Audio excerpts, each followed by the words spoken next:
బాబా నిత్యానంద ప్రసాదం 14 సంవత్సరాలు నిర్వహించబడుతుంది. ఏ ఇబ్బంది లేకుండా భక్తుల యొక్క సహకారంతో నిర్వహించబడుతుంది. అలాగే ఈ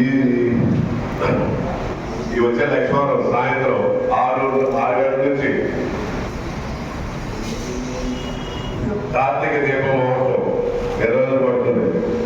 మనం ఏ టీవీ అయితే మా టీవీలో చూస్తుంటామండి. కార్తీక దీపం మహోత్సవం హైదరాబాద్లో ఇక్కడ జరుగుతుంటుంది. ఆ కార్యక్రమంలో లాస్ట్ టైం మేము ఇక్కడ 100 సంవత్సరాల టైం ఇక్కడ చేసాం కార్తీక దీప మహోత్సవం. అలాగే ఈ వచ్చే గురువారం కార్తీక దీప మహోత్సవం ఉంటుంది ఆలయ ప్రాంగణంలో. ప్రతి ఒక్కరూ వచ్చి ఒక దీపాన్ని వెలిగించాలంటే మనతో కోరుకుంటూ అన్నప్రసాదం చేయడంగా కోరుతారు. ఓం శ్రీ సాయినారాయణ.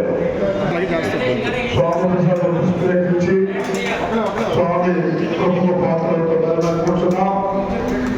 గత 3 సంవత్సరాల బట్టి మహారాజు స్వాములందరూ కూడా స్వామి ప్రసాదం పెట్టడం జరుగుతుంది. మన 4వ తారీఖు సోమవారం నుంచి స్టార్ట్ అయింది. ప్రతిరోజు స్వాములందరూ కూడా 12 నుంచి స్వామి ప్రసాదం పెట్టడం జరుగుతుంది.